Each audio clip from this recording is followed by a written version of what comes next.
Bonsoir mes chers amis, nous allons entamer la deuxième paracha du livre de Bamidbar, donc une paracha que nous avons lue en Israël le deuxième jour de Shavuot en Rousslaret, et on va dédier bien entendu le cours de ce soir pour l'élévation du tzaddik, du Gaon de la génération, Rav Gershon Yerachmiel Edelstein, Zechet Tzadik Livracha, non évidemment le plus grand qui nous a quittés aujourd'hui, qui a été enterré à Bnei Brak. Et j'aimerais aussi associer l'élévation de l'âme de Meir Tamri, Hachem Yikom Damo, donc la victime de l'attentat d'aujourd'hui, qu'Hachem venge son sang, comme on a l'habitude de dire dans la formule. Alors, avant de rentrer dans le vif du sujet, c'est-à-dire cette paracha tellement riche, rappelons-le, c'est la paracha la plus longue, 176 versets, et nous allons retrouver ce même chiffre dans les Tehillim, puisque Kouf-Yutet, le Tehillim, le psaume le plus long, a aussi 176 versets. Le traité de Gemara, on l'avait déjà vu, aussi Baba Batra, 176 pages. Et dans cette paracha aussi, on a le Zohar le plus long, puisque c'est évidemment la plus longue, le Midrash le plus long. Donc, la raison évoquée par nos Chachamim, elle est simple, puisque tout ceci arrive après Shavuot, on a reçu la Torah, donc vraiment on va condenser.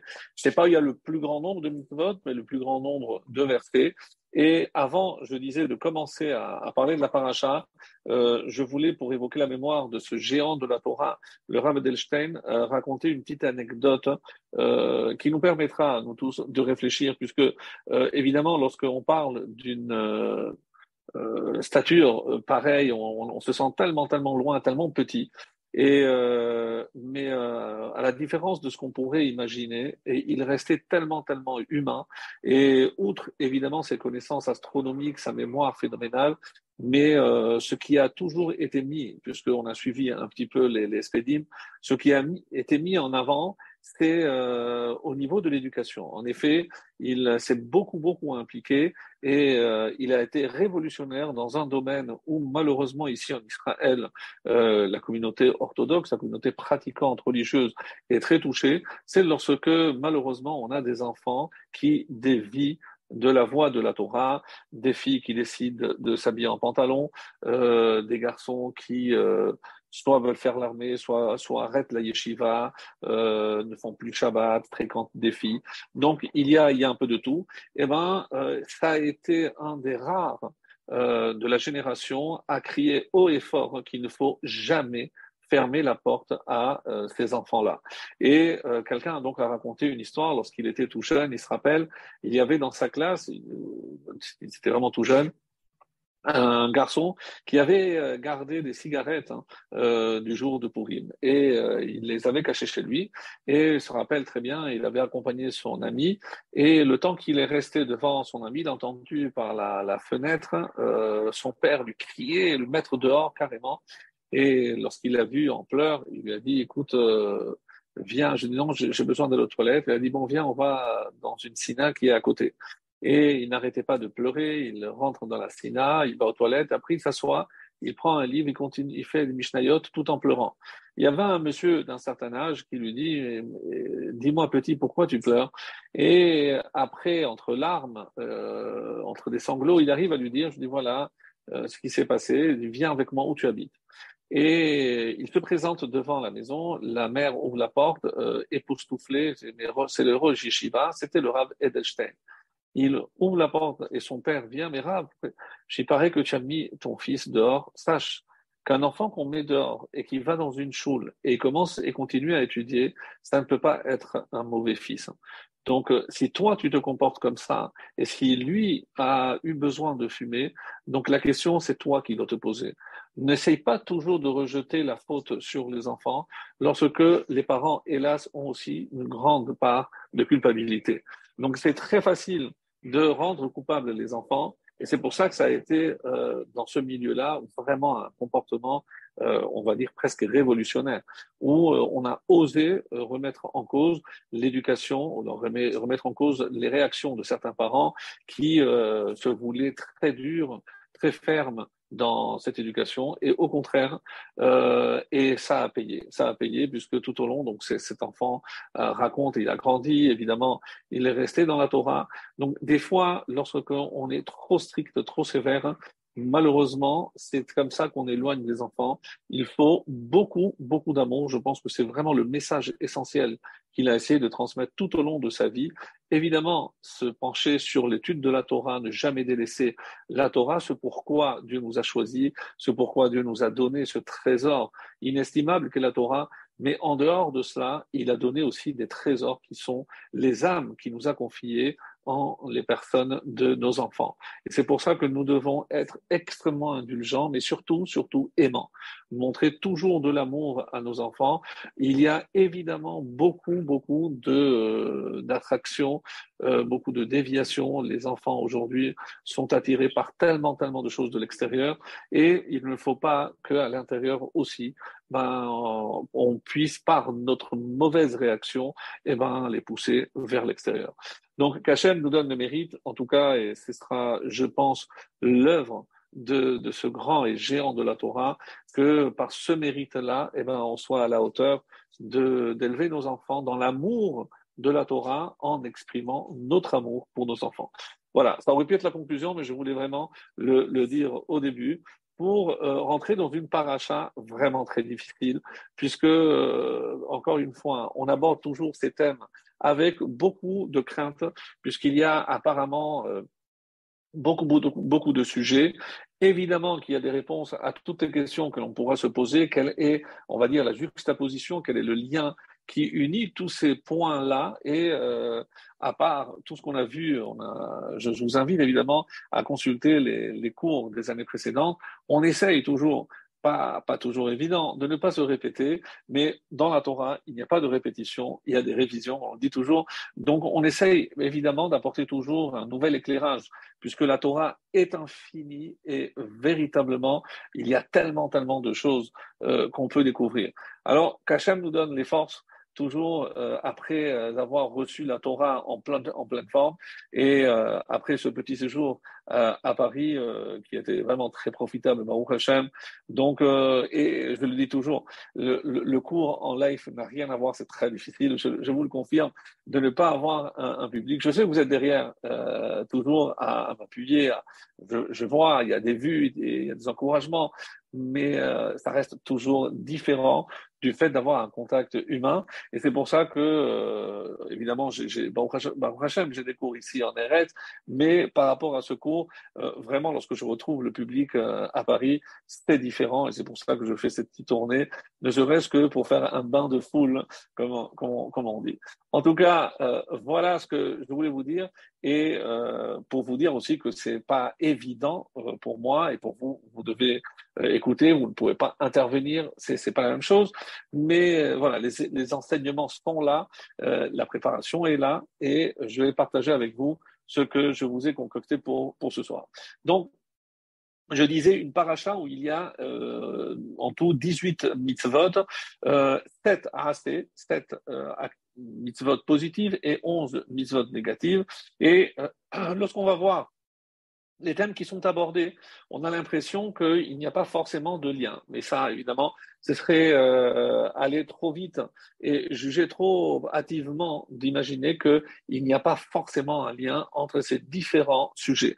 Par quoi on va commencer par Shiluach Temeim. Donc, on va parler du camp. Comment était organisé les campements? Donc, on nous dit qu'il y avait 3 campements. Donc, à l'intérieur, celui qu'on appelle le campement de la Shechina, de la Kehuna. Ensuite, les Lévi'im. Donc, et ensuite, Israël. Donc, à l'intérieur, c'est là où il y avait le Mishkan. C'est pour ça qu'on dit la Shechina. Donc, il n'y a que les Kohanim. Ensuite, la tribu de Lévi. Et ensuite, à l'extérieur, il y avait Israël, toutes les autres tribus. Alors, pourquoi donc on commence par nous expliquer cette formation? Parce que on doit préserver la pureté d'Israël. Et c'est extrêmement important, tellement que nos Chachamim nous expliquent pourquoi il faut lire Menu Veitzru, pourquoi il faut compter d'abord avant de pouvoir recevoir la Torah.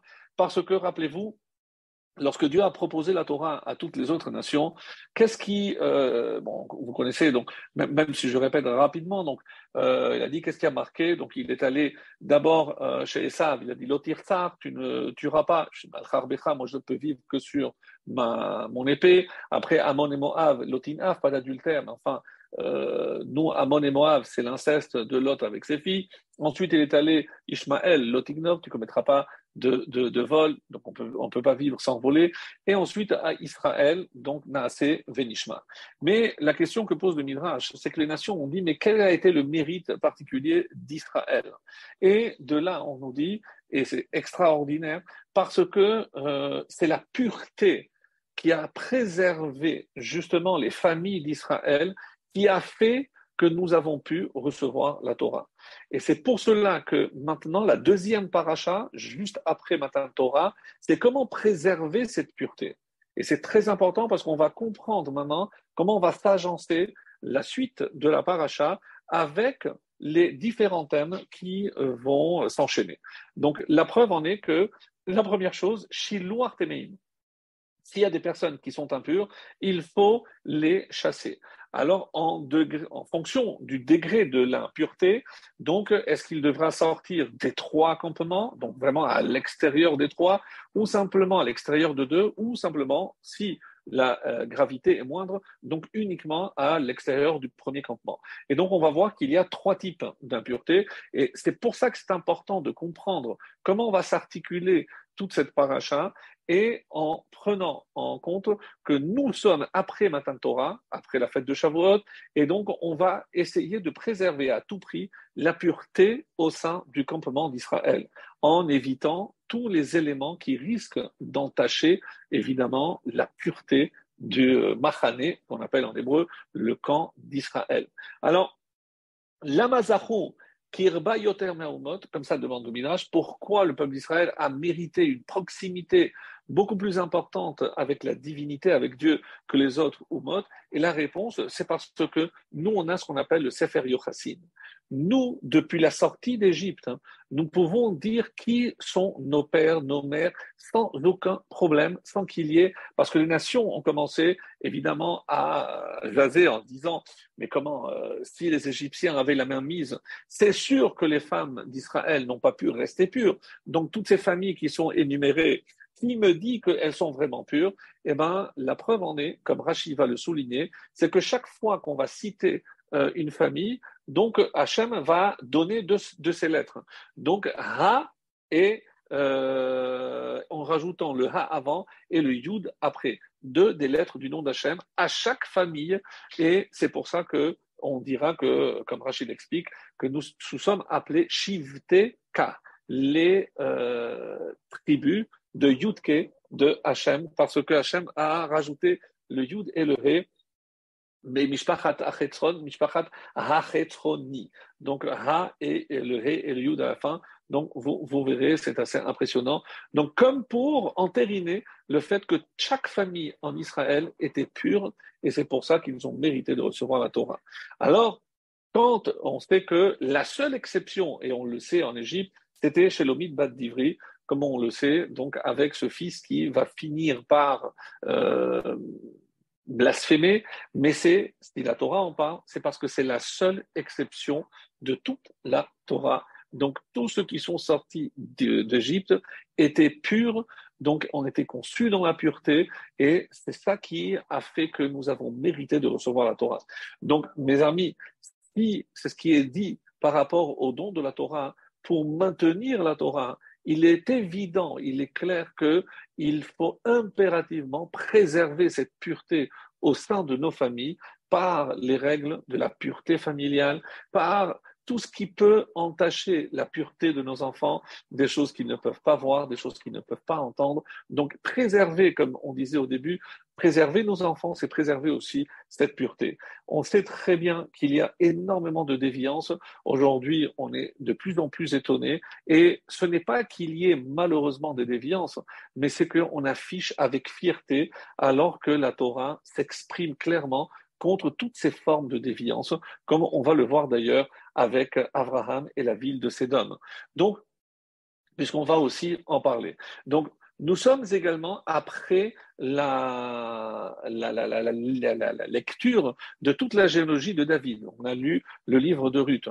Et là encore, on nous dit quand David a tué Goliath, hein, il y a l'ennemi juré de David, Doeg Adomi, donc il va dire à Shaoul, il lui dit, waouh, quand il a vaincu Goliath, il a dit, waouh, celui-là, vraiment, il mérite. Et il lui a dit, mais d'abord, vérifie s'il est digne de rentrer en Israël. Donc, il a commencé déjà à mettre le doute à tel point que même David dira, jusqu'à quand on va continuer à mettre en doute mes origines par rapport, évidemment, au fait que son ancêtre était Ruth la Moabite. Et donc, ça va durer jusqu'au moment, comme on l'a souligné, que Shlomo Ameler va construire qui fait la Malchoute, donc il va construire une qui fait pour sa mère, et la mère de la Malchoute, ce n'est autre que Ruth Hamoabia, et comme ça on a fait taire toutes les rumeurs, les mauvaises rumeurs. En tout cas, donc là, c'est pour revenir maintenant au premier thème qui est abordé ici dans cette paracha. On a dit que ça s'appelle Shiluach à Temeim. C'est le renvoi, l'expulsion de tous ceux qui sont impurs. Alors, qui sont-ils? Pour conserver, préserver cette pureté, il y a, je vous laisse lire et découvrir après la paracha, il y a trois types. Le premier, donc, qui est considéré le plus grave, c'est le Metzora. Le Metzora, donc, on a déjà parlé dans le livre de Vayikra, celui qui est affecté de cette tsara'at, mal traduit par l'être, donc une affection cutanée, suite évidemment à une déviance aussi morale, puisqu'il a parlé, il a fait de la shonara, et celui-ci qui est considéré comme le plus grave est sorti, expulsé au-delà des trois campements. Donc c'est ce qu'il y a de plus grave. Ensuite, on a Zav et Zava, donc ceux qui ont une perte, un écoulement, ou alors aussi Tum'at Yoledet, c'est la femme qui a accouché, qui est aussi une sorte d'une impureté suite à l'accouchement. Celle-ci donc était juste en dehors des deux premiers, de Cohen et de Lévi. Ces personnes-là pouvaient rester dans le troisième campement. Et enfin, la troisième, Témémet, donc l'impureté due à un mort, nous on aurait dit que c'est la plus grave, et Témémet était expulsé juste en dehors de la Shechina, c'est-à-dire du Kohen, et juste à l'extérieur. Et c'est pour ça que on dit que pour préserver la sainteté, la pureté du campement, donc on va expulser tous ceux qui avaient contracté une forme d'impureté. Ça, c'est très bien. Ensuite, on va parler, et c'est pour ça que c'est très étonnant, on va parler de Gezel Hager, le vol à un converti. Donc, c'est curieux, pourquoi on n'a pas parlé de ça dans Mishpatim ou dans d'autres parachiotes qui parlaient du vol?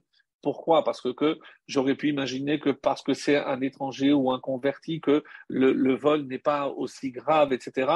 Ou alors parce que, comme l'expliqueront par exemple Ramban nous dit, c'est quoi cet ordre-là? C'est justement parce que on parle de tous ceux qui sont à l'extérieur. Et d'après cela, sachez par exemple qu'il n'était pas, d'après Ramban, hein, pourquoi on parle ici de Hacham Gezelot pour celui qui a volé?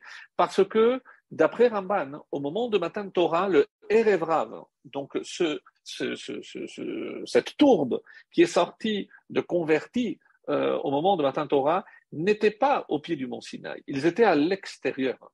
Donc, d'après Ramban, d'autres disent que oui, ils ont reçu la Torah en même temps. En tout cas, on dit que le Erev Rav n'était pas au pied du mont Sinaï, ils étaient à l'extérieur. Donc, maintenant, on a reçu la Torah.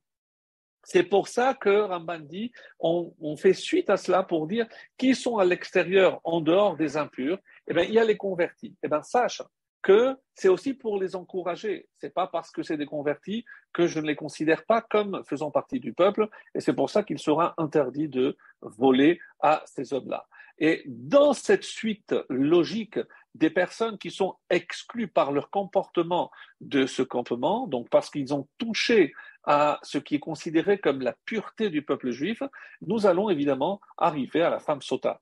dont on va parler un peu plus longuement. Donc cette femme soupçonnée d'adultère, donc qui va subir donc une épreuve terrible avec les eaux amères qu'elle devra boire, et donc on va donner un petit peu le détail. Mais avant d'arriver là, le Baal HaTurim nous dit de quoi on parle exactement par rapport à cette impureté, de quoi il s'agit.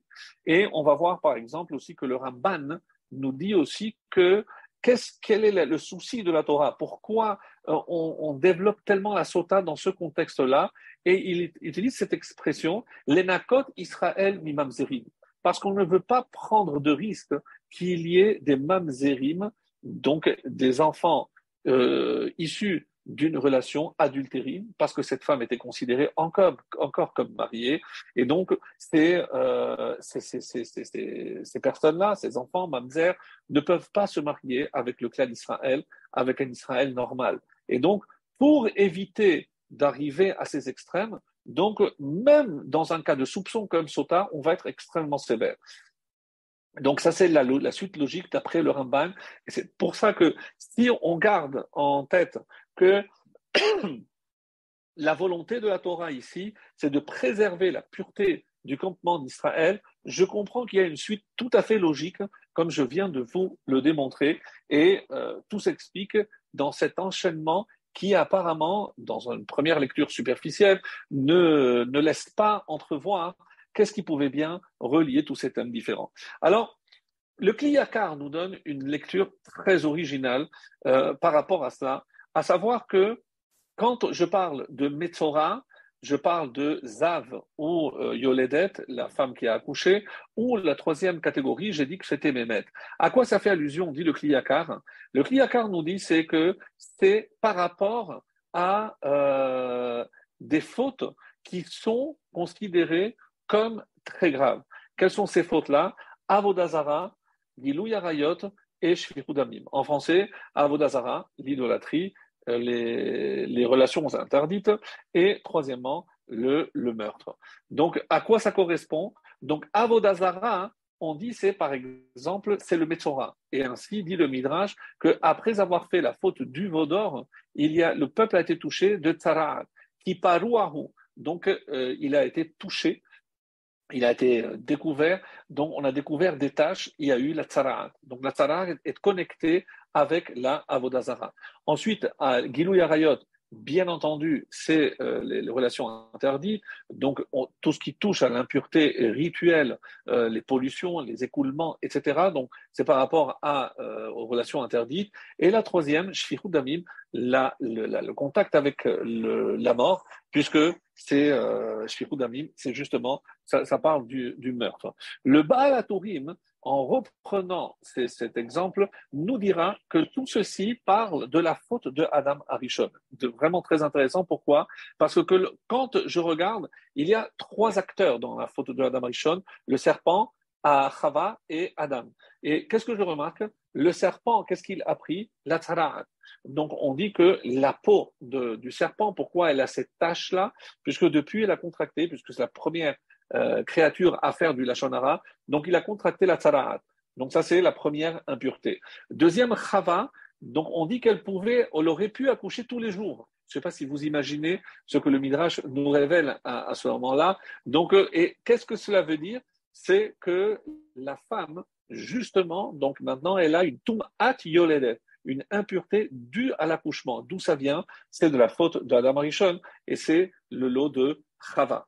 Et Adam, puisqu'il a introduit la mort dans le monde, donc il est considéré comme témémet, comme impureté de la mort, et ça c'est par rapport à Adam. Donc je retrouve, d'après le Baal HaTurim, ces trois acteurs principaux, les trois protagonistes de la faute d'Adam Arishon dans le Gan Eden, et c'est une allusion ici dans cette paracha à une forme de réparation pour justement maintenir la pureté dans le campement d'Israël et essayer de retrouver au sein de ce Machané, un peu de ce Gan Eden, où, comme nous le savons, la Shekhinah était présente, comme avec le tabernacle, avec le Mishkan. Ensuite, comme je le disais, donc Ramban nous maintient que le Rêve Rav n'était pas au mont Sinaï, et c'est pour ça que tous les guérims se trouvaient à l'extérieur du campement. Et donc, pour les encourager, pour montrer que on veut les accueillir, eh ben, on les accueillait justement en précisant qu'il n'y avait pas c'était pas considéré c'était considéré comme un vol. Et si, par exemple, est-ce que un converti hérite de son père non juif, etc. Donc toutes ces questions d'héritage qui normalement on aurait dû dire que non, mais pour ne pas le décourager de se convertir. Donc il y a énormément de halachot. Bon, c'est pas ici le moment de rentrer dans tous ces détails, mais très très intéressant, puisque normalement il a coupé, donc c'est plus son père. Alors est-ce que je considère que oui, il hérite donc d'un goy? Alors ça veut dire qu'il a oui une filiation. Normalement il n'aurait pas dû, mais est-ce que ça ne va pas le décourager? Est-ce qu'on risque de dire alors si c'est comme ça, alors je laisse tomber la Torah et je préfère prendre l'héritage de mon père? Donc il y a énormément de critères dans toutes ces halachot-là.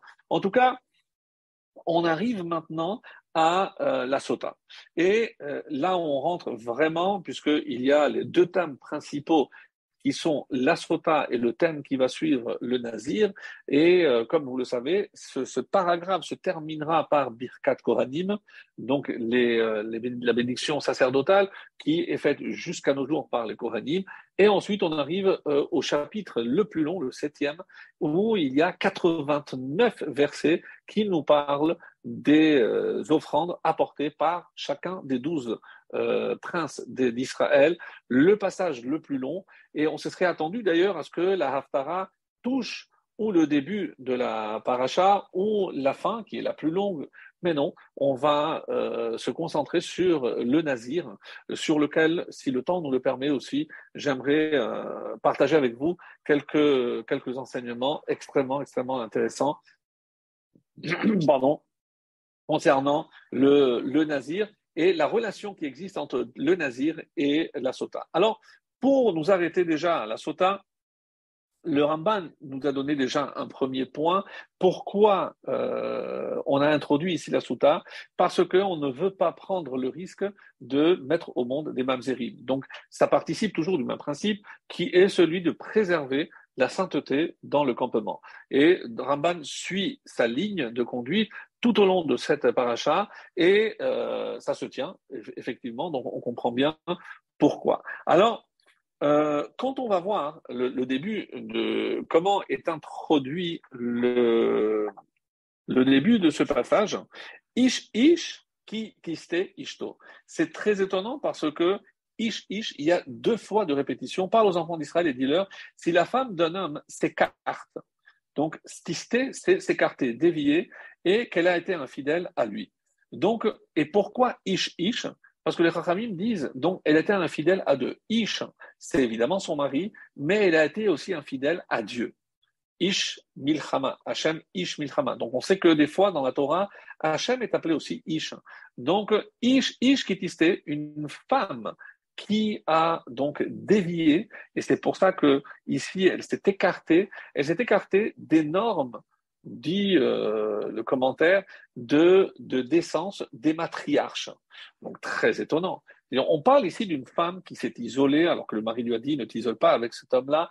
On n'a pas de preuves, mais le mari est convaincu qu'il y a, oui, eu quelque chose.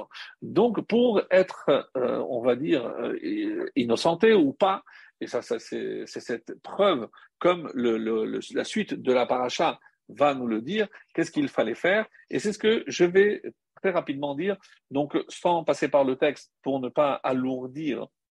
Alors, qu'est-ce qu'il fallait faire? Donc, ish, l'émar là, donc en haut, il s'agit de Dieu, et en bas, il s'agit de son mari. Tu sais que tu peux mentir à tous les hommes sur terre, au tribunal, mais Hachem dit attention, moi j'ai un œil sur toi, moi je connais la vérité.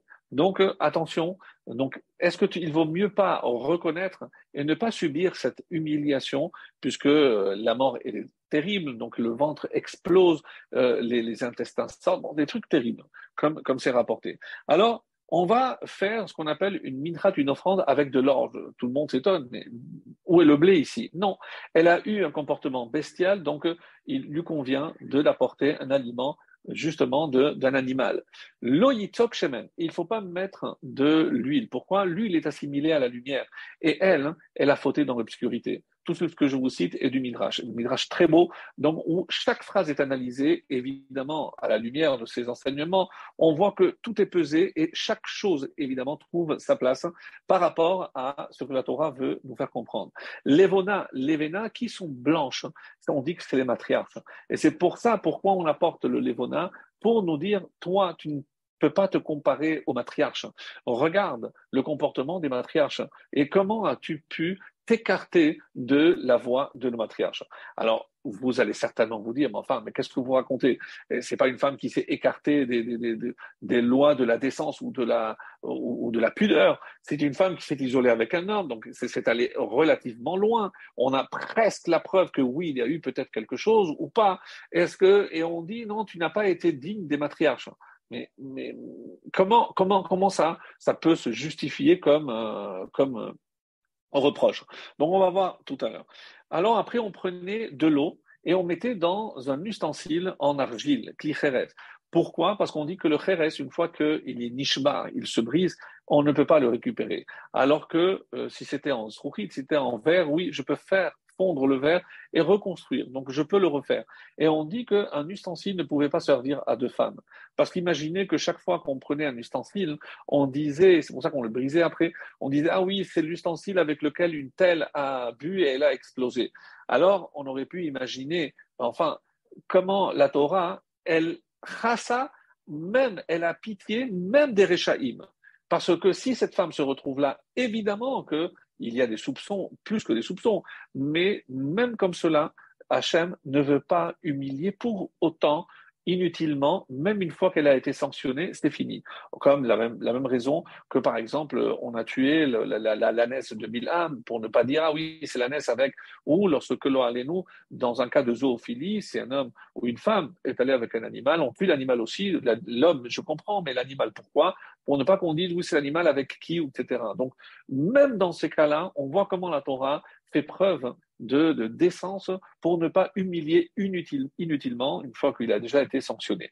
Alors, c'est pour ça, et ensuite on prenait de l'eau, et après avoir pris de l'eau, donc d'où on prenait de l'eau? Du kior, et il fallait impérativement que ce soit de cette cuve en airain qui avait été minatzovot hamarot atzovot. Rappelez-vous, avec quel matériau il avait été construit? On ne peut pas dire d'où venaient les dons de tous les autres ustensiles. Il y a un seul ustensile où on peut savoir à 100% d'où venaient tous ces matériaux, et c'est le kior. Cette cuve faite uniquement avec le miroir, exactement, des femmes. Donc à 100%, aucun homme n'a participé. Et pourquoi on prend cette eau-là? Pour nous dire, regarde, comment, dans un endroit d'impureté, de débauche comme l'Égypte, nos matriarches, tes matriarches à toi, la femme qu'on désigne, regarde comment elles se sont comportées. Cette cuve est là pour en témoigner, puisqu'elle fait partie de ce qu'il y a de plus sacré à l'intérieur du Mishkan et du Beth Amikdash. Donc pourquoi? Parce que par leur comportement, elles ont mérité que ces ustensiles, ces miroirs, servent pour cet ustensile. Et toi, regarde le comportement que tu as eu indigne de ces descendantes qui, dans un endroit d'impureté, elles se sont tenues pures, et toi, alors que tu aurais pu, parmi les pures, te maintenir, tu t'es rendu impur. Donc, c'était un petit peu ça le message. Et c'est pour ça qu'on va prendre donc cette eau-là. Et le Balatourim nous dit, donc finalement, il y a trois éléments que je prends. Je prends de l'eau, comme je viens de le dire. On prend après de la poussière que je vais mélanger. Et ensuite,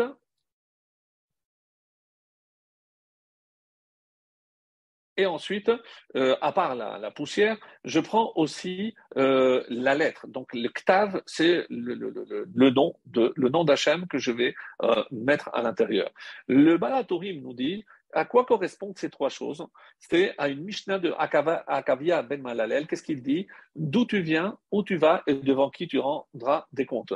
En effet, qu'est-ce que ça veut dire? D'où tu viens, c'est l'eau d'une goutte. comme dit le Pirkei Avot. Ou tu vas à Afar, tu vas à la terre, donc c'est ce que je vais prendre, où tu vas le finir. Et devant qui tu rendras des comptes, c'est évidemment le nom d'Hachem qui est écrit sur ce parchemin, où on dit que dans cette encre, on ne mettait pas ce produit qui faisait que l'encre devenait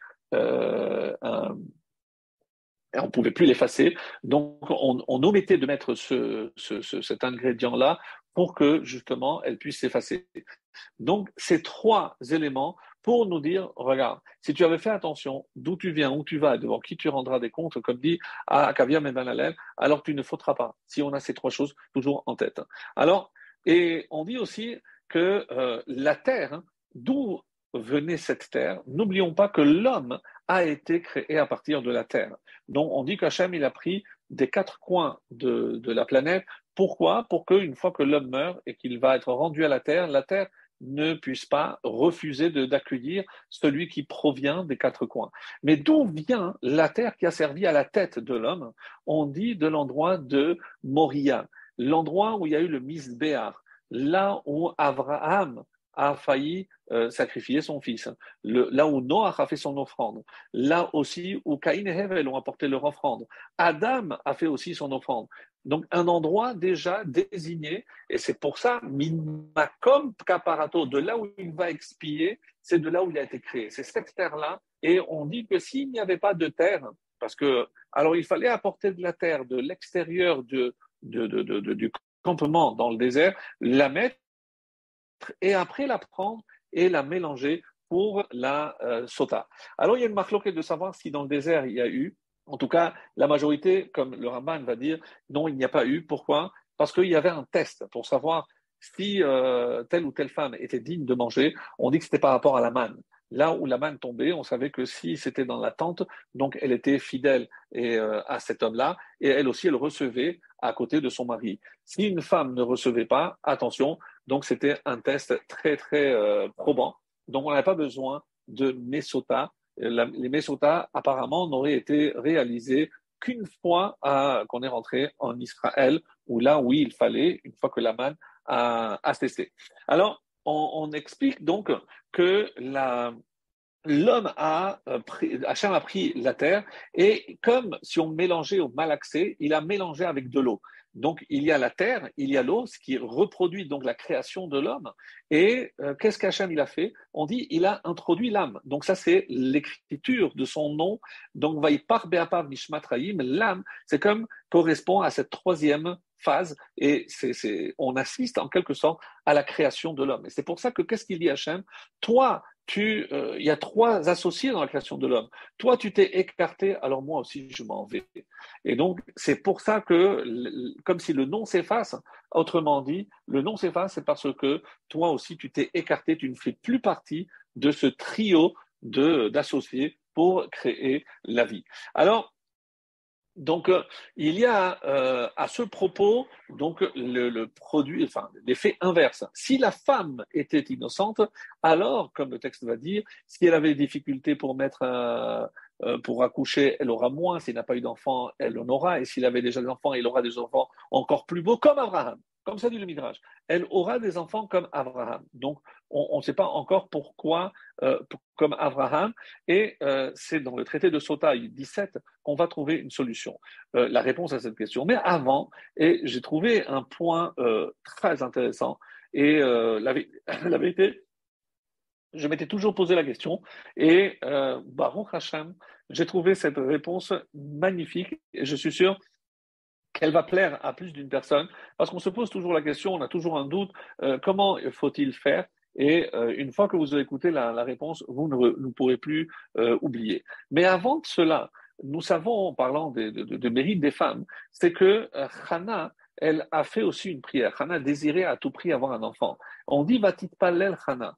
Vatit Palel Hannah, le sens est simple. Pourquoi Hannah elle a prié? Parce qu'elle voulait des enfants. Donc bon, ça tout le monde le sait. Mais non, Hannah, elle voulait être une sota. Et pourquoi elle a prié? Pour que je n'ai pas besoin d'entraîner l'effacement du nom de Dieu. Hachem, ou tu me donnes un enfant, ou alors je vais faire sota, je vais t'obliger à effacer ton nom. Et Qu'est-ce qui est marqué? Que la récompense, parce qu'évidemment qu'elle ne va rien faire, Hannah, Chas v'shalom, mais la récompense sera que tu me donneras un enfant. Alors, je te prie de me donner un enfant sans que je n'ai besoin de te pousser à effacer ton nom. Donc ça, c'est une explication très, très, très belle. Alors, on explique comme ça. Pourquoi la première année du décès de quelqu'un, on cite toujours, est-ce qu'on cite le père ou la mère? Alors là, on va dire la coutume la plus courante, hein, c'est que la première année, on cite toujours le nom de la mère. Alors vous allez dire oui, parce que on est sûr de la mère, etc. Ça n'a strictement rien à voir. Et ensuite, on citera que le père. Et d'après ce que l'on vient de dire, quand on sait qu'il y a trois associés dans la création d'un homme, donc Hachem donne toute la partie spirituelle, ça c'est très bien. Qu'est-ce que donne l'homme? Tout ce qui est blanc, les os, les tendons, etc. Qu'est-ce que donne la femme? C'est tout ce qui est rouge, la chair, les muscles. Donc, pendant la première année après le décès, il reste encore sur les os, il reste encore de la chair.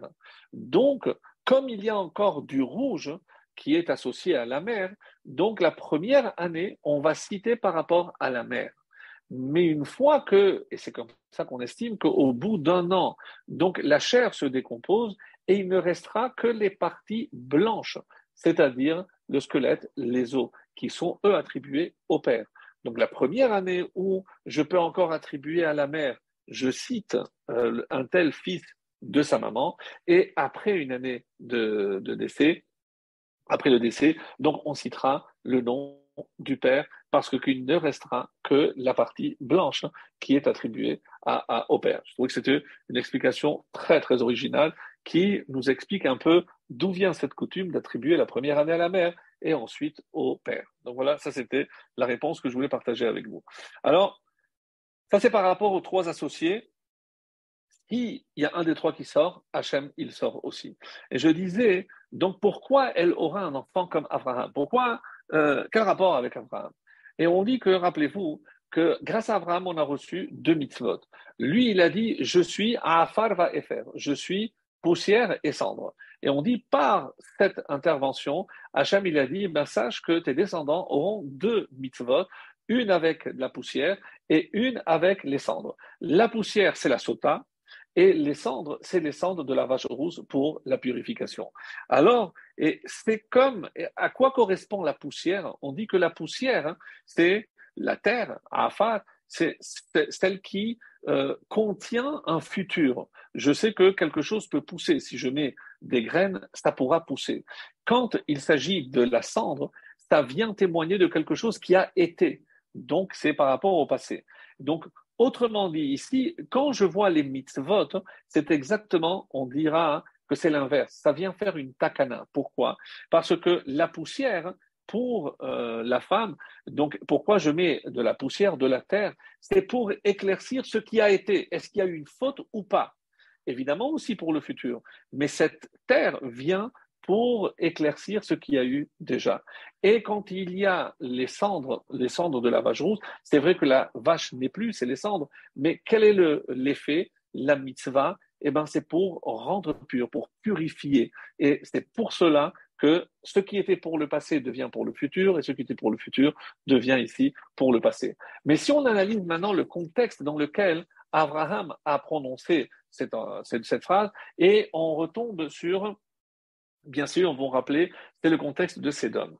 À Sédom, donc, on dit que un endroit de Recha et Pécha, donc un endroit, et il y avait notamment de fautes, la débauche, c'est l'endroit par excellence de la débauche, 10 kilomètres, et le deuxième, c'est aussi le Shichudamim, le meurtre. N'oublions pas cette jeune fille qui s'est permise de nourrir un pauvre et il était suivi, ils se sont dit, c'est impossible, comment ce pauvre que personne évidemment n'aide, comment se fait-il qu'il soit encore en vie? Donc ils entraînaient la mort de tous ceux qui étaient pauvres pour leur dire, ici vous n'aurez pas de place. Alors ils l'ont enduite avec du miel et elle s'est fait évidemment elle s'est fait massacrer par des abeilles. Et quel est le message? Pourquoi cette mort tellement atroce où elle va se faire piquer par des centaines d'abeilles. Et on dit, d'après un Midrash, effectivement, c'était une des filles de Lot. Et parce que, ne crois pas que nous, on est insensibles aux pauvres. Mais s'il y avait un pauvre, évidemment qu'on l'aurait aidé. Mais par exemple, lorsque tu te fais piquer par une seule abeille, bon, tu mets un petit peu de crème et c'est fini. Mais le problème auquel on ne peut pas faire face, c'est que si jamais on aide un pauvre, il va venir des centaines de pauvres. Et ça, on ne peut pas. La preuve, regarde, avec une abeille, tu aurais survécu. Même maintenant, avec toutes les abeilles qui vont te piquer, tu vas mourir. Et nous, on ne veut pas mourir. Donc ça, c'était évidemment un calcul tordu, certes, mais c'était un calcul d'après leur logique. Et quelles étaient les fautes? On a dit, il y avait donc la débauche, d'une part, et shfichut damim. Et on dit à Afar, et la poussière de la sota, ça vient contre Zénout. Pourquoi? Parce que cette femme est soupçonnée de quoi? De débauche. Donc, c'est par rapport à Sédom. Donc, c'est Afar. C'est comme Abraham l'a dit. Et Efer, c'est par rapport à Shfichut Damim. Shfichut Damim, le meurtre, donc, qui a entraîné l'impureté de la mort. Et c'est pour ça qu'il y a le Efer Para, c'est la cendre de la vache rouge qui vient rendre pur ce qui avait été rendu impur par l'impureté de la mort. Donc, c'est comme si ces deux mitzvot venaient réparer en quelque sorte les fautes de la ville de Sédom. Et c'est comme ça que les Chachamim vont l'expliquer. Alors, c'est celui qui nous explique que dans le désert, il n'y avait pas de sota, c'est Rabbi Yonatan Epeshutz dans son livre Tif'er et Yonatan. Et lui, il dit la manne était une preuve suffisante. Par contre, il pose une question intéressante. On dit, est-ce que cette boisson a déjà été donnée aux hommes? Est-ce que on a fait boire déjà des hommes? Alors, bon, comme on n'a pas le temps, je ne vais pas vous laisser trop réfléchir. Si ceux qui ont trouvé la réponse, je vous dis bravo, parce que ce n'est pas une réponse évidente, mais comment je pourrais faire boire de cette eau-là à un homme? Non, normalement, c'est uniquement les femmes qui sont soupçonnées d'adultère. Il y a une seule exception. Et dans quel contexte? La faute du veau d'or. Bravo pour ceux qui ont trouvé. Donc, je vous dis bravo. Pourquoi? Parce que rappelez-vous, lorsque Moshe descend, il prend de la poussière, il mélange à l'eau, et on dit qu'il y a une source d'eau. Le Midrash nous dit qu'il y a une source d'eau qui est descendue, et tout le monde a bu. Ceux qui avaient fauté, eh ben, sont morts. Alors, mais quel rapport? On a dit que c'était pour le doute, le soupçon d'adultère. Oui, mais pour ceux qui se souviennent de cette leçon extraordinaire, on avait dit qu'il y avait une connexion entre les Aseret Adiberot, les 10 commandements. Ça fait pas longtemps, on les a entendus il y a même pas une semaine, donc à Shavuot. Et qu'est-ce qu'on a dit? C'est que la première va avec, en face de la sixième. Je suis l'Éternel, tu ne commettras pas de meurtre. Pourquoi? Parce que chaque homme contient une image divine. Donc, juste après, qu'est-ce qu'il y a? Tu n'auras pas d'autre Dieu. Lo yelecha Elohim acherim. Et en face, lotin af, pas d'adultère. Donc, il y a une connexion entre l'idolâtrie, tu n'auras pas d'autre Dieu, et l'adultère. Qu'est-ce qu'on fait avec une femme soupçonnée d'adultère? On la fait boire. Et ici, comme il y a des hommes qu'on soupçonne d'avoir fait oui à Vodazara, donc ils ont fait de l'idolâtrie, eh bien, on va leur faire subir le même test qu'on aurait fait subir aux femmes, on va faire subir aux hommes. Je trouve ça une idée extraordinaire. Et c'est le Ibn Ezra qui explique, c'est que Batku Otam, par rapport à la Avodazara. Et pourquoi? Comme je viens de l'expliquer, parce qu'il y a une connexion entre la Avodazara et l'adultère. Le Midrash nous dit que toute la paracha de Sota ne parle que de la faute du veau d'or. Et le Midrash, que je ne vais pas vous citer, nous prend tous les exemples. Moshe, c'est le Kohen, donc on fait boire, tout ce qui s'est passé à la faute du veau d'or, comme si quelque part on voulait réparer la faute du veau d'or à travers la sota. Parce que, encore une fois, dans l'esprit, on veut préserver la sainteté et la pureté, il fallait complètement éliminer l'impureté due à cette faute la faute du veau d'or. Alors, et le Midrash donc va faire le lien, on va aussi nous essayer de le faire. Donc par rapport à Metzora, comment le Balatourim nous dit sur la Sota, on a expliqué que le Metzora, c'est le Nachash, Zava, l'écoulement, c'est la femme, Chava, et la mort, c'est par rapport à Adam Arishon. Donc Adam Arishon, a été créé à Rosh Hashanah. Donc, il a fauté.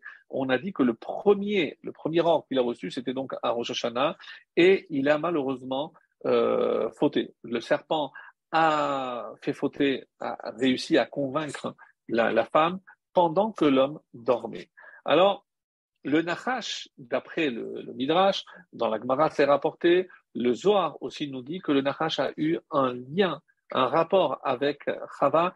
Est-ce que c'était Chava ou la dimension L-I-L-I-T, donc comme dira le Zohar, je ne rentre pas dans les détails, qui a fait. En tout cas, Hetil Zohama. Le Nachash a introduit une impureté au sein de la femme et cette impureté ne disparaîtra qu'au moment du Sinaï. Au moment du don de la Torah, cette impureté a été éradiquée. Donc, regardez, on a attendu 26 générations. Donc, ce qui s'est passé au Sinaï est quelque chose de formidable, on ne peut même pas imaginer, mais on a récupéré la pureté initiale. Et c'est ce qu'on va perdre, malheureusement, avec la faute du veau d'or. Et où on va voir ce lien. Qu'est-ce qui est dit au serpent? Tu as marché sur ton estomac. Quelle est la faute? Qu'est-ce que ça va entraîner comme punition à la femme? C'est l'estomac qui va exploser. Donc la poussière, Afar, qu'est-ce que Dieu a dit au serpent? Afar tochal, tu mangeras la poussière de la terre. Donc, et la suite, pour éviter d'en arriver là, de quoi va s'abstenir l'homme en regardant tout ceci? Eh bien, du vin. Pourquoi le vin? Selon les trois versions, une des versions est minha'et.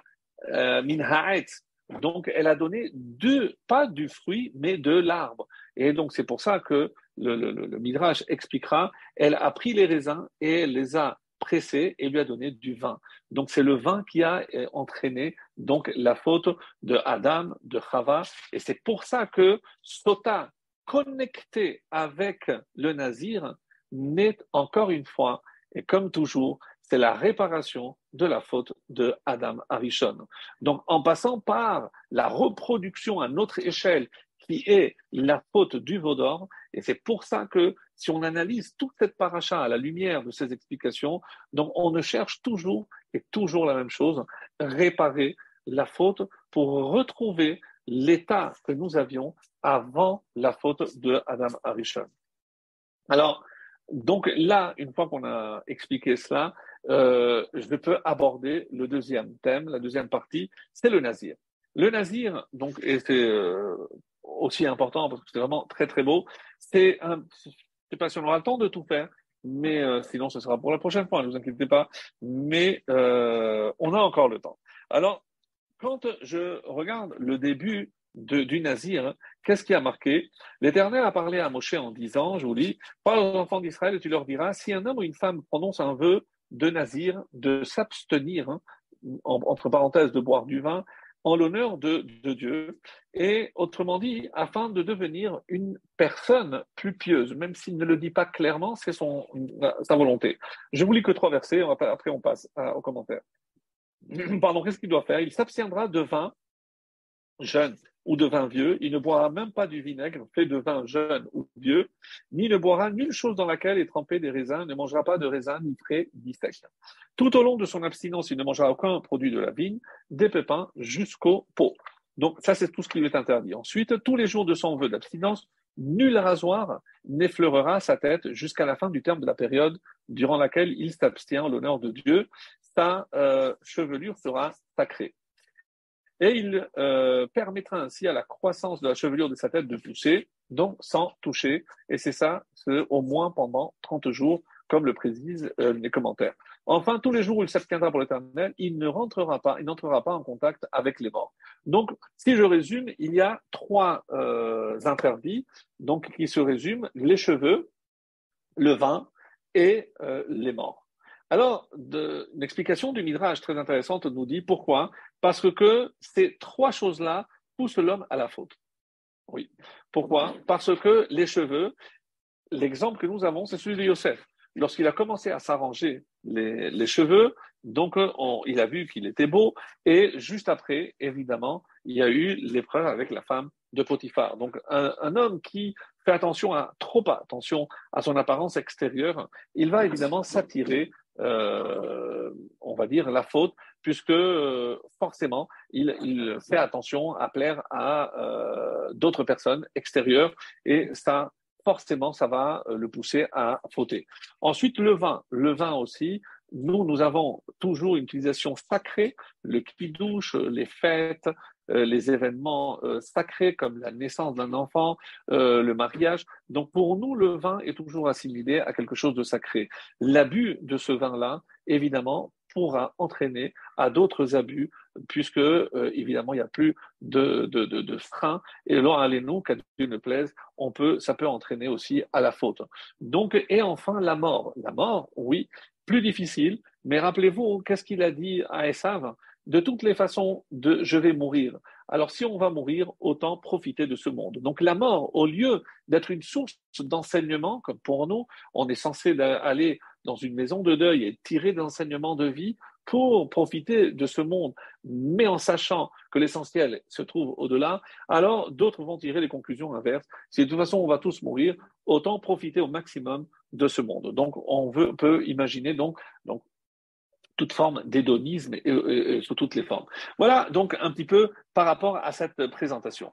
Par contre, comme le Shlach HaKadosh et d'autres poseront la question, et c'est vrai que la question est plus qu'évidente, même si on n'a pas posé, peut-être, je ne me rappelle pas, si on l'a posé par le passé, mais on va en faire toute une louange de cet homme parce que pendant 30 ans, toujours, il n'a pas touché sa chevelure. C'est à peu près la moyenne pour ne pas aller chez le coiffeur. On n'a pas touché le vin.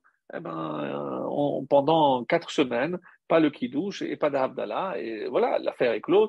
Et si on n'a pas à aller au cimetière, donc c'est trois choses qui finalement ne demandent pas un effort colossal. Donc au bout de 30 jours, on dit qu'il est Kadosh Lachem, il est saint pour Dieu, il est comparé à un Kohen Gadol. Ah, mais qu'est-ce qu'il y a? Qui Yafli, il a fait quelque chose, comme Ibn Ezra dira, d'extraordinaire. Qu'est-ce qu'il a fait d'extraordinaire? Pendant 30 jours, oh, c'est bon. Alors, tu me dis, Nézirut Shimshon, comme Shimshon qui a fait toute sa vie, c'est beaucoup plus louable. Bon, c'est un effort constant, toute son existence, il était nazir. Mais 30 jours, quelle récompense, qu'est-ce qu'on est en train de louer? Qu'est-ce qu'il a fait de si extraordinaire? Donc, ça, c'est la question que pose le Shlach HaKadosh et d'autres commentaires. Tout le monde pose cette question. Et pour nous montrer ceci, il y a un passage du prophète Amos. Alors, je n'ai pas choisi le prophète Amos par hasard, parce que à la fin de la paracha, lorsqu'on nous donne des simanim, combien de versets il y a, eh ben, on nous donne souvent, dans certains livres en tout cas, ça apparaît. Et qu'est-ce qui apparaît? Le nombre de versets, et on nous donne un siman, on va dire un mot qui correspond à la valeur numérique. Et il y a 176 psukim à Amos Siman. Le Amos, le prophète, si je compte la valeur numérique du mot Amos, c'est 176. Et si vous voulez plus, aussi à Aminadav, le père de Narshon, donc le grand-père de Elimelech et donc l'arrière-grand-père de Boaz, donc lui aussi, Aminadav vaut aussi 176. Donc, bon, je ne fais pas moi le lien, mais en tout cas, il y a un prophète, un verset dans le 2e chapitre de l'Ancien verset qui dit: Je vais susciter des prophètes parmi vos fils et parmi leur élite des Nézirim. C'est-à-dire que l'élite des prophètes, c'était des Nézirim. Donc, c'est dire si le Nazir est placé vraiment au-dessus même des prophètes. Alors, on nous dit qu'est-ce qu'il y a de si extraordinaire? Alors, pourquoi cette femme? Pourquoi le nazir a décidé de s'abstenir du vin et faire ce qu'il va faire, ses vœux? C'est parce qu'il a vu Sota Bekil Kula, lorsqu'il a vu la Sota dans sa déchéance. Alors il va dire, moi il ne va pas m'arriver de ça, et moi je vais m'abstenir de vin. Quel rapport? Une femme qui est soupçonnée d'adultère, on dit Sota, elle s'est écartée. Elle s'est écartée. Je dis oui. Parce que en quoi consiste l'intelligence de cet homme qui voit? D'abord, il ne porte pas de jugement. Je dis, mais comment une femme que je croyais tellement vertueuse, comment elle a pu arriver à ce stade? Eh ben, lui, il est intelligent. Au lieu de dire, oui, bah, elle s'est laissée séduire, non, elle n'a pas fait attention, et malheureusement, ça existe encore de nos jours, elle n'a pas fait attention aux principes de base, aux barrières imposées par nos Rachamim. Par exemple, Yichud, elle a rien fait. mais elle n'a pas fait attention à ne pas se retrouver toute seule avec un jeune homme avec qui elle n'était pas, d'après la halakha, d'après la loi, elle n'aurait pas dû se trouver. Eh bien, ça n'a pas été plus loin. C'était que Yichoud. Oui, mais qu'est-ce qu'il fait le futur nazir? Il a dit oui, mais il a suffi qu'elle s'écarte et du coup, maintenant, elle est soupçonnée du pire, c'est-à-dire d'adultère. Autrement dit, c'est vrai que Avot, dans le Pirkei Avot, on nous dit ne juge personne avant de te trouver à sa place. C'est vrai. Mais justement, la grandeur de ce nazir, c'est qu'il ne porte pas un jugement. Il se dit, moi, je vais faire attention pour ne pas commencer comme elle, en m'écartant. Et c'est la raison pour laquelle on dit, elle s'est écartée du comportement de nos matriarches. Mais enfin, comment je vais comparer une femme soupçonnée d'adultère avec les matriarches? Parce qu'elle, elle faisait extrêmement attention. Où est ta femme? A demandé l'ange à Abraham. Elle est dans la tente, donc elle ne sortira pas. Donc, la pudeur chez nos matriarches était quelque chose de légendaire. Et pour ainsi dire, donc cette femme, elle a commencé par des petites incartades, des petites choses, des barrières qu'elle n'a pas respectées. Eh ben, le nazir, il a compris que c'est malheureusement souvent avec des petites choses qu'on arrive à des fautes plus graves. Malheureusement, lorsqu'on arrive, il y a des hommes qui n'arrivent pas à se retenir de faire ceci ou de faire cela. Peut-être qu'il faut remonter à la source. Et c'est quoi la source souvent? Oh, c'est la barrière. La barrière, ne pas voir certaines choses. Donc, si je sais que lorsque je vois ou je lis certains passages ou certains textes, ça peut entraîner des mauvaises idées, des mauvaises choses pour les jeunes qui va entraîner des mauvaises actions, alors je dois remonter à la source comme ce nazir. Et c'est ça qui est extraordinaire chez ce nazir. C'est-à-dire que lui, il va pas dire non, je vais arrêter. Non, il va faire un vœu. Mais un vœu, pas pour s'arrêter du vin. C'est pas ça la grandeur, ne pas boire du vin une semaine, ne pas se couper les cheveux. Certainement pas. C'est-à-dire, il veut atteindre cet objectif en faisant attention aux moindres détails. Et ça, oui, quelqu'un qui fait un vœu parce que il sait l'importance de se retenir par rapport à toutes les barrières que la halakha a imposées, celui-là, lui, c'est un roi parce qu'il s'est imposé des limites. Et ça, je pense que au niveau de l'éducation, c'est le plus difficile. Parce que être trop dans la rétention avec les enfants, trop laxiste, où se trouve ce juste milieu, ça c'est extrêmement difficile. Mais on sait qu'une fois qu'on a goûté à telle ou telle faute, il sera extrêmement difficile de faire marche arrière. Alors, Chacham Enav Berosho, le Chacham, c'est celui qui a les yeux dans la tête, mais tout le monde a les yeux à la même place, oui. Mais c'est celui qui sait, comme ce nazir, il est traité de Kadosh Lachem. Pourquoi? Parce que lui, il est allé au fond du problème. Il a vu la source. Il ne s'est pas contenté de la juger. Ah, cette femme, moi je la croyais, regarde. Non, non, non, non. Il tire l'enseignement pour lui.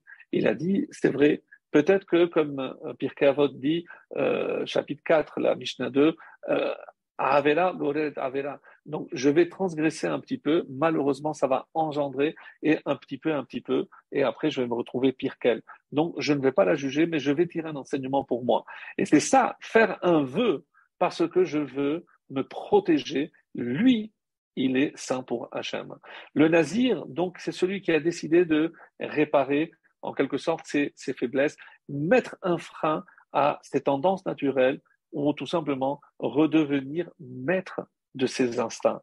Ça, c'est la définition de nazir. C'est pas justement ne pas boire du vin ou ne pas se couper les cheveux.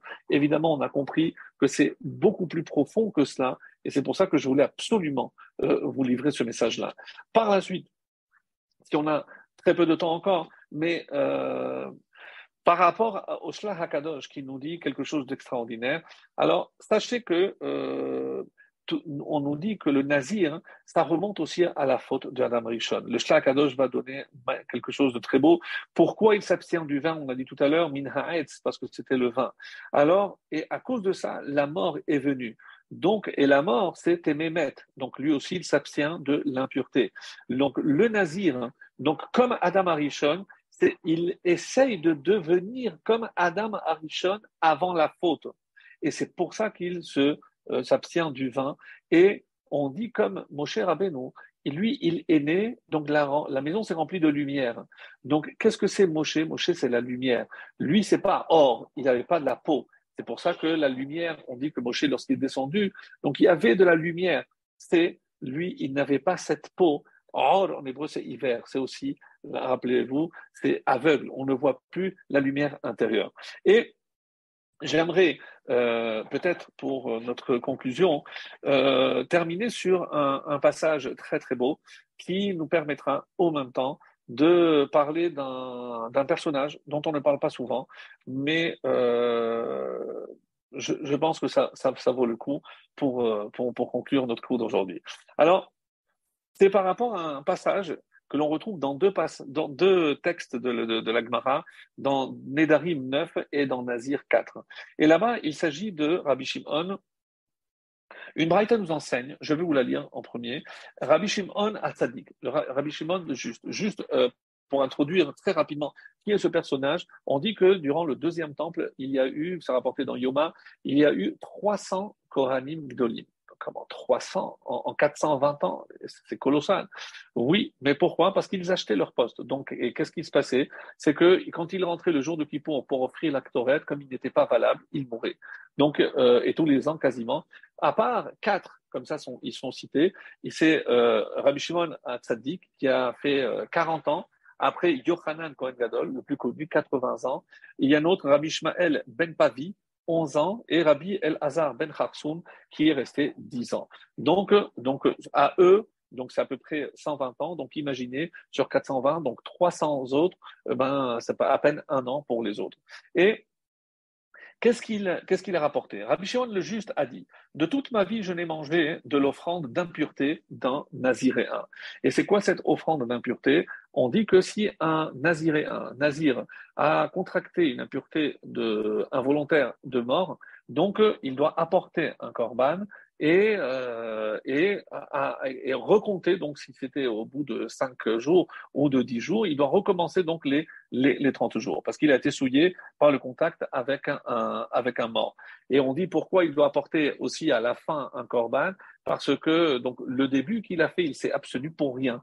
Donc il a aussi offert à la fin un korban de toute ma vie, disait Rabbi Shimon, je n'ai pas jamais mangé. Pourquoi? Parce que pour lui, le naziréen, c'était pas des gens sincères. Un jour, un naziréen était venu du sud pour me voir et je remarquai qu'il avait de beaux yeux et son apparence me fit bonne impression. Ses cheveux lui tombaient sur les épaules en mèches bouclées. Des détails inutiles. Il vient du nord, du sud. Qu'est-ce que ça nous apporte? Qu'est-ce qui te pousse à sacrifier cette belle chevelure, mon fils? Il l'appelle mon fils. Et pourquoi sacrifier? D'abord, pourquoi tu as laissé cette chevelure? Pourquoi tu as laissé ta chevelure? Est-ce que tu... Bon. Voici la réponse qu'il me fit. J'étais berger chez mon père. Quel rapport? Un jour que j'étais allé chercher de l'eau à la source, je contemplais mon visage qui s'y reflétait et mon mauvais penchant s'éveilla et voulut me perdre. Et je lui ai dit, impie, rachat, pourquoi viens-tu te parader, t'enorgueillir dans un monde où tu n'as pas de place, en te targuant d'un avantage qui est destiné à nourrir les vers? Je jure que je te raserai en l'honneur du ciel. Je me levai aussitôt, dit Rabbi Shimon, et je l'ai embrassé sur le front et je lui ai dit, mon fils, 2 fois mon fils, je souhaite qu'il y ait de nombreux naziréens de ton espèce en Israël. C'est à toi que s'applique le passage quand un homme ou une femme fait expressément vœu de naziréen, voulant s'abstenir en l'honneur de l'Éternel. Alors, la suite de la Gemara, c'est pourquoi Rabbi Shimon, il refusait de manger l'offrande de culpabilité d'un naziréen. C'est parce que ça vient après une faute et il devait en cas éviter de manger toutes les offrandes de culpabilité. Et Rabbi Yona dit, non, voici les raisons de Shimon HaTzadik. Lorsqu'un homme a des remords, il fait vœu de naziréen. Puis, s'il lui arrive de se mettre en état d'impureté, le temps de son naziréa augmente, parce qu'il faudra recommencer, si bien qu'il regrette, le tout est que les animaux qu'il apporte au temple peuvent être considérés comme impropres au sacrifice. Voilà la raison qui est donnée. Ça, c'est pour l'histoire. Maintenant, on la retient et je vais passer à l'essentiel. Alors, on ne comprend pas toutes ces questions-là, pourquoi il a mangé, etc., pourquoi il explique tous ces détails-là. Et maintenant, je vais, pour répondre à cette question, parler d'un personnage qui n'est pas très connu, mais qui, il se trouve, il était aussi Nazir Olam. Et c'est la raison pour laquelle il avait des cheveux très longs. Alors, si vous dites, mais de qui s'agit-il? C'est pas Shimshon. Shimshon, on en a parlé, c'est dans la Haftara. C'est d'Avshalom, le fils de David. Avshalom, on le décrit, regardez dans le livre de Shmuel, de Shmuel Bet. Les chapitres 12 à 18 nous parlent toute l'histoire de Avshalom. Et Avshalom, donc, on sait qu'il était le fils d'une Yefat Toa, donc d'une prisonnière qui s'appelait Ma'acha, qui était la fille de Talmaï. Comme ça, c'est rapporté. Mais on nous dit aussi que Lohayalo Boum Boum, donc de la tête jusqu'aux pieds, il n'avait aucun défaut. Mais est-ce qu'on se préoccupe de savoir s'il avait un défaut? Non.